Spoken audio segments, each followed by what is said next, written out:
Hi, beautiful people. Sorry, not as chipper today. But this story just really captivated me. And for some reason, ever since I heard about it, I just can't seem to get the story off of my mind, you guys. It haunts me in my sleep. I mean, this morning I woke up at like 4 or 5 in the morning and um, I just watched more videos about it because it really just has broken my heart. I don't know if I know you guys have probably have heard about it because it's been plastered all over everywhere. On all the news outlets, on Twitter. You can just Google it, it's everywhere. But generally I heard initially it was a 14-year-old kid that fell off the ride, and every other year we hear about these stories about children falling off rides or people falling off rides and these freak accidents. But in my opinion, I feel like this particular one really hurt me because this one in particular could have been avoided. This is a situation where this is a case of pure negligence on the part of the individuals that were facilitating the ride at the event, the employees.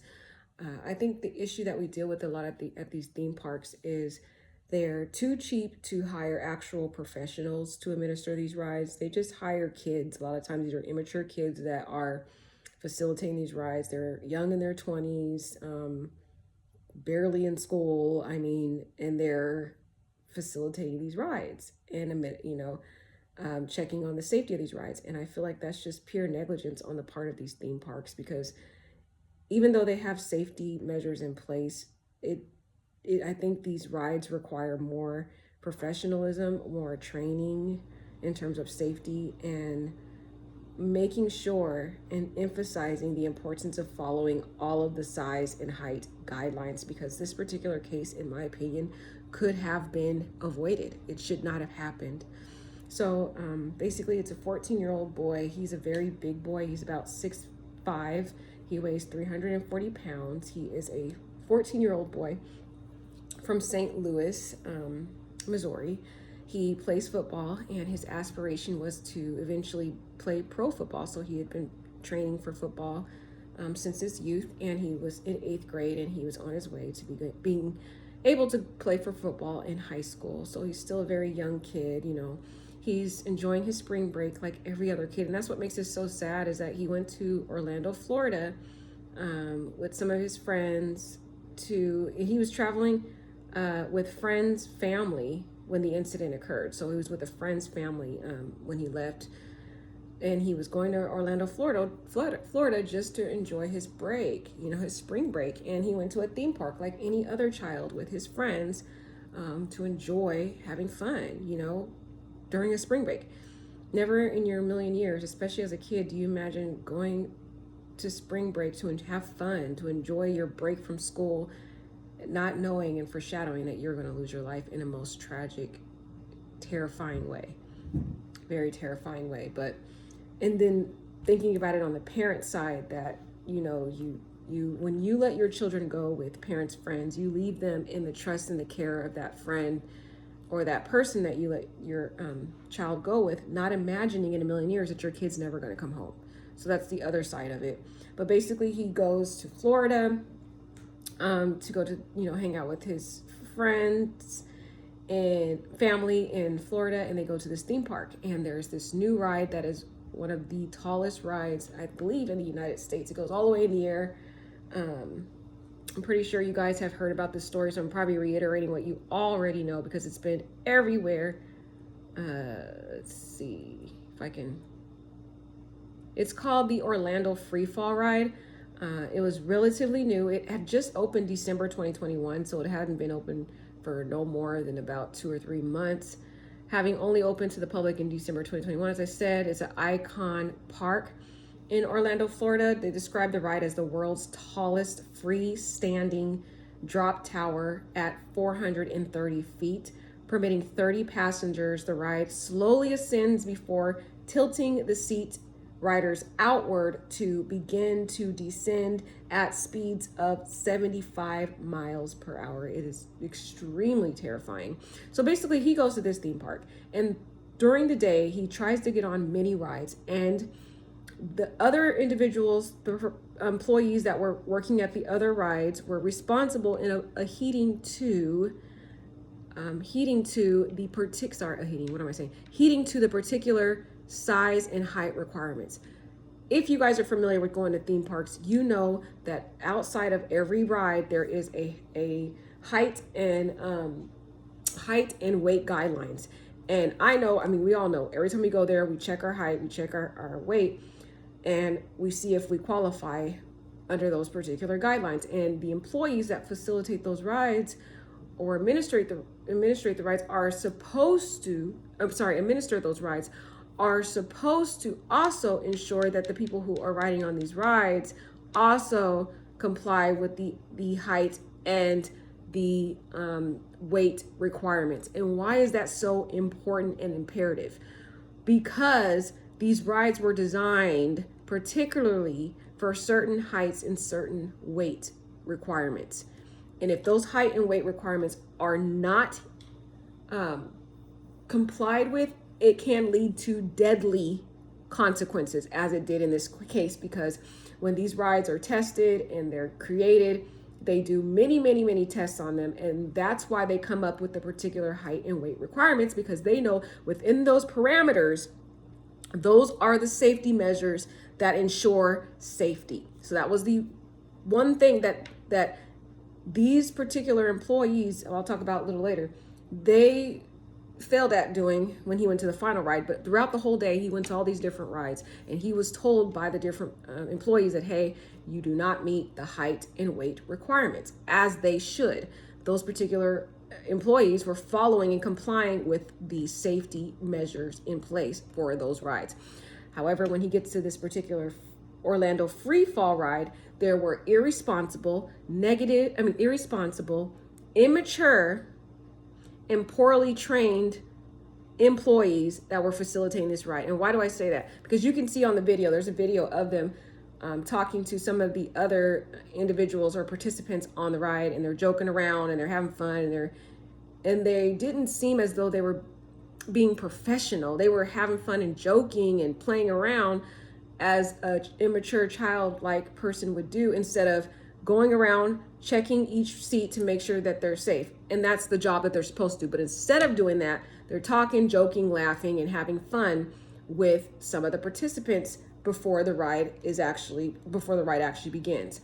And to me, I feel like that was where the negligence initially started. They were so distracted, from my point of view of the video, trying to entertain the people that were, getting ready to go on that, or getting ready to be on this ride. They're sitting on the ride getting ready to go, instead of trying to really go around and make sure each person was safe.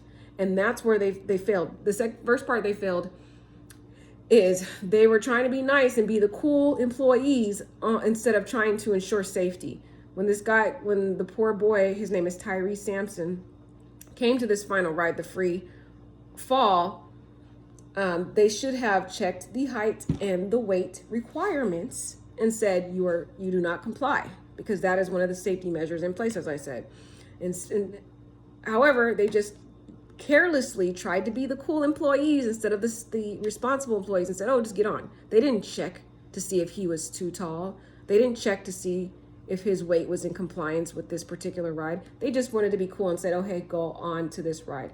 That was the first negligence, which is the ultimate reason why this happened.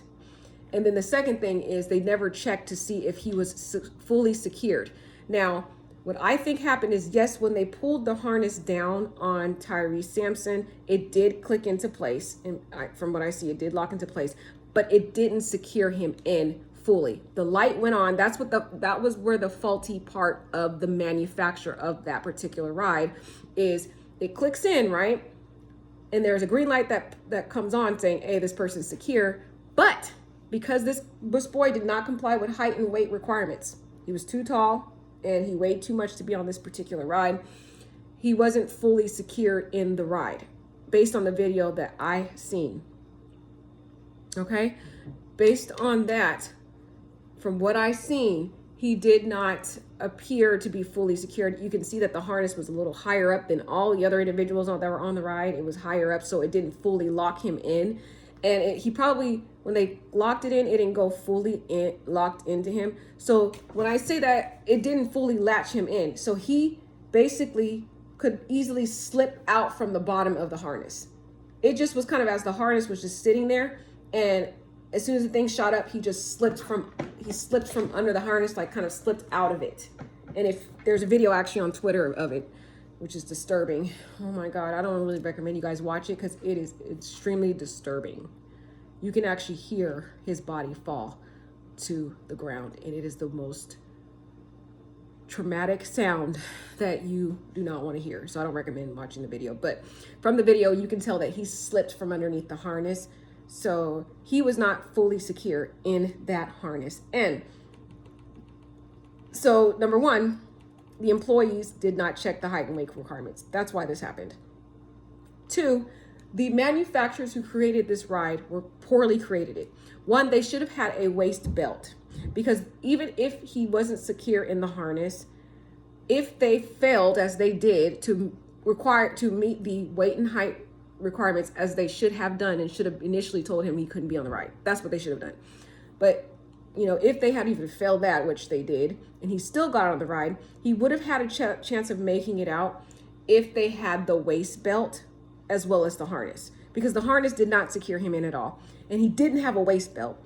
And we know that was a faulty part on the manufacturer, because even prior to the ride starting, there are individuals that are on the ride getting ready to go, and they said, how come this particular ride doesn't have the waist belt like other rides?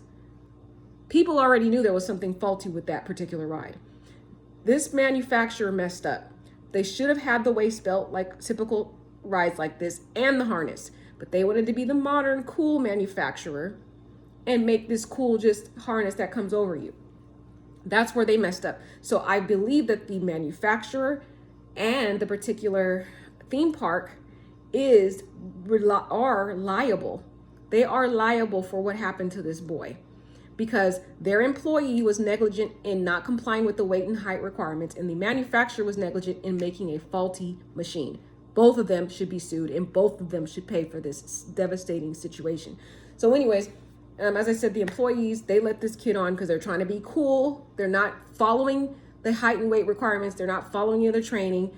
Now, the sad part about this is when they failed that part, the machine had to have shown that it was green for the machine to start, because it's made that way. It's made so that once all the individuals are secure, it turns green. The problem with particular Samson's seat, in my opinion, from watching the video, is that harness did not secure him in because of his height and weight. It didn't fully lock him in and hold him in. So it was just sitting there as a prop, basically. It didn't hold him in. So as soon as he went in the air and it shot down, he just slipped on out of the harness because he wasn't at all secured. He slipped on out because of the speed of the machine dropping down and then having a quick stop. He slipped out from underneath and fell, and it was the worst sound you could ever hear. And what made this so traumatic, you guys, is he knew he was going to die.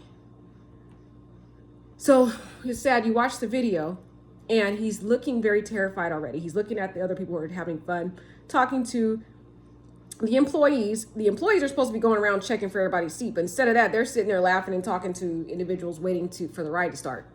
Again, negligence on their end. They're not even checking fully that these individuals are safely, but they did at least say that they checked to see if the light was green. So, and the machine wouldn't have worked if the light wasn't green. So that's what I'm saying. There is a faulty part on the manufacturer and a negligence on the part of the employees that we see here, because they didn't follow height and weight requirements, in my opinion. And the ride is just a careless ride, period. It should have the waist belt. They failed there, and they should be equally liable. They should be paying out for this significantly. But basically, they didn't check him. He already was terrified when he saw his face. But what I believe happened is when he went up, because there's kids that say his friend that was next to him, this is sad, this friend said, I want to find his exact words. Okay, he said he was panicking. This is what the friend said. He was panicking when he was going up. You know why he was panicking when he was going up? Because he already felt that harness was loose and wasn't holding him in. You can feel that, because I know when I've been on those rides before, and I used to be really, really tiny, itty bitty little tiny skinny thing. And when I would go on those rides, I would feel myself slipping underneath the the harness, I would feel like I wasn't secure, like I'm going to just slip on out, and I would have to hold on for my dear life, which is why I stopped going on the roller coasters. I no longer do roller coasters because of that, because of how insecure I felt, because I was really a small, tiny, little thing, and the harnesses didn't secure me in. So I can tell you, when he went up, he felt that harness was not fully holding him in. So his friend was next to him on the ride, and he said he felt panicking. He was panicking when he went up. See, this boy knew that he shouldn't have been on that ride, because he went to all these other places all day. They were telling him, do not, you're too big, you're too tall. He gets led on this ride. I feel sad for him because he's a 14-year-old kid that just wants to have fun. He just wants to have fun. He wants to be with his friend. He's out in Orlando with his friend's family. They're enjoying themselves, and he didn't get to go on any rides the whole day. And he finally gets to get on a ride, finally with his friends. But when he gets on the ride, something doesn't feel right to him. Something doesn't feel right. Because when he's on there and he's shooting up in the air, he feels that he is slipping out already. He knew he was going to go. That's the sad part about this. Is what really I can't sleep at night, because I know he knew. He said he was panicking when he was going up. When the ride took off, that's when he was feeling uncomfortable, because he was already feeling himself slipping out, you guys. He already felt that this harness was not holding him at all. He was like, what's going on? Why he said that? He said what's going on because his body was slipping already. His body was not held within that harness. And then Samson went on to detail what his son's two best friends reported back. So they were next to him, and they said that's when he started freaking out, and he was explaining to his friend next to him. He said, I don't know, man.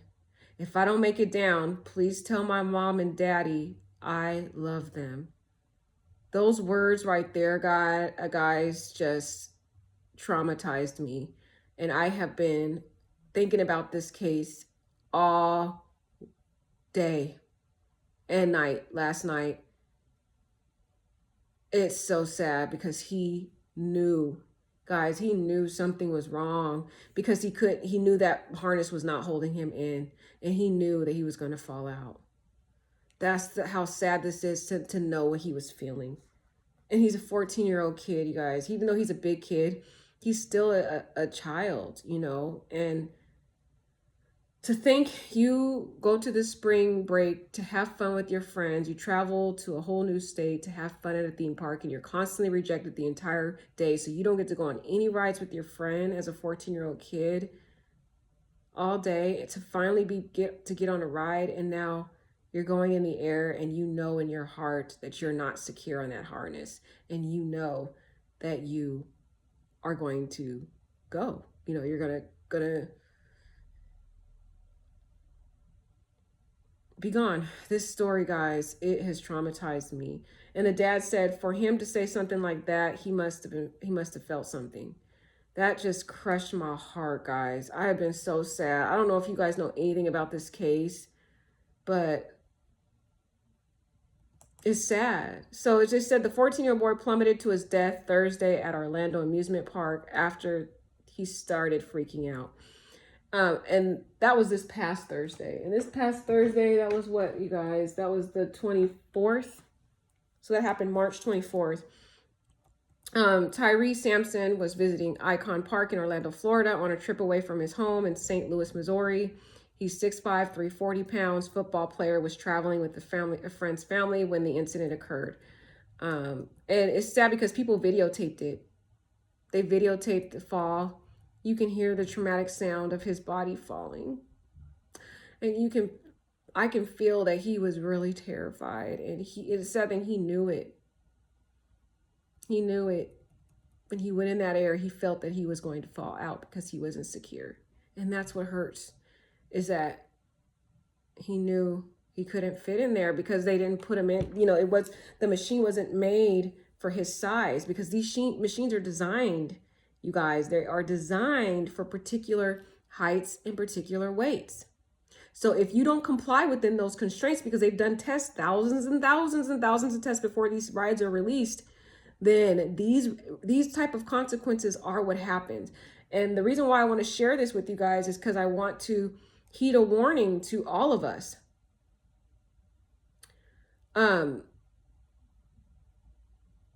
That you have to make sure you know why it's important to heed to the height and weight of those rides. If you know you don't fit, if you know you're too tall, you know you may weigh more, or you know you're too small or too short or too little, do not go on those rides, you guys. Because sadly, these are the results of that, because the rides are particularly designed for particular individuals. But the manufacturer messed up, because they should have had that other safety belt in place, because that could have been the one thing that could have saved him. He would have, he would have made it out if he had that one belt, that other secure belt. It would have held him in, even though the harness did nothing at all. It was just something there. It didn't hold him in because of his weight and height. But guys, sorry, I've been on here too long. I just had to talk about this because my heart is so hurt. He was an honor roll student, you guys. He had a bright future ahead. He had a dream of a career of NFL. He was such a good kid. He was so sweet and gentle, from what I heard from the coaches and people who knew him. He was a team player. The father said he was the type of young man that'd take the shirt off of his back and give it away. Oh, my heart hurts, guys. Sorry. Based on all their preliminary investigation, of course, they're going to lie and be like, well, we don't know. The machine was made faulty, and the employees did not comply with the weight and height requirements. That's what happened. End of story. They're liable. The park is liable, and the manufacturer of that ride, those two are liable, and they will be sued, and they will pay out a significant amount of money. But none of the money in the world is going to bring back Tyree. Sorry, guys. I'm so heartbroken. I'm so sad. Woo, I've been just looking up this case, but I gotta go, guys, because I'll be on here all night sad about this. But I just want to wish you guys the best, but be careful on those rides. I know for sure I'm not going on any roller coasters. I'm not a roller coaster person anyway. But comply with the weight and height requirements. They're there for a reason. I know it sounds fun and you want to, be cool with your friends to go on these theme parks, but the height and weight requirements are there for a reason. And even if the employees are not being responsible because they should comply, then you should, for your own safety. Okay. I do think that theme parks need to change the way they operate. They need to stop hiring, a lot of immature, young kids to facilitate these rides. They need to hire more highly trained professional individuals who comply with the particular procedures, that safety measures that are at play. I think that needs to be done in all theme parks. All right, guys, love you. God bless.